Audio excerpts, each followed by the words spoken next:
ครับวันนี้เองก็ได้มาอุ้มลุงหมูนะครับซึ่งอยู่ในชุมชนซอยสุจริตเหนือซอยหนึ่งนะครับก็มาอุ้มกันเป็นประจำแล้วก็ช่วยเหลือตลอดชีวิตของท่านก็เป็นอาการคือเส้นเลือดในสมองตีบนะครับตีบหรือแตกนี่แหละเพราะท่านพูดไม่ได้แล้วก็นอนติดเตียงแล้วต้องอุ้มอย่างเดียวตอนนี้ท่านก็ผอมน้ำหนักเบาลงไปเยอะมากเพราะต้องใส่สายฟิตอาหาร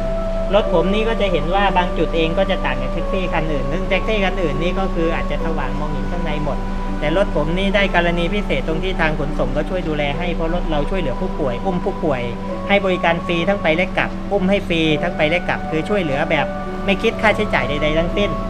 แล้วก็ฟิล์มที่ตัวใหม่ที่จะมาแปะให้ผมนี่ติดง่ายแล้วก็ช่วยไม่ให้ผู้ป่วยเนี่ยร้อนแดดโดนแสงแดดอากาศก็ร้อนจัดมากตอนนี้ก็ร้อนหนักมากได้ฟิล์มตัวนี้มาก็ช่วยให้คนป่วยได้นั่งในรถเย็นๆสบายช่วยกันแดดได้ดีมากเป็นฟิล์มป๊อปนะฮะด้านนั้นก็จะเป็นกระเป๋านะฮะแล้วก็เอามาทาบติดกับประตูได้เลยนะฮะมันก็เป็นฟิล์มสุญญากาศนะครับแล้วก็แกะง่ายอะไรง่ายนะครับ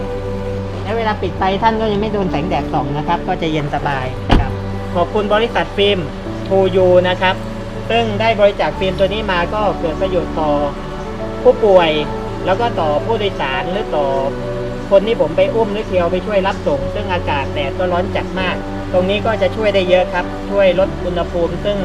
เปิดแอร์นิดหน่อยในรถก็เย็นแล้วเพราะว่าตัวนี้ช่วยกันแดดกันแสง UV ได้ผู้ป่วยก็จะได้แบบถึงบ้านแล้วก็เย็นสบาย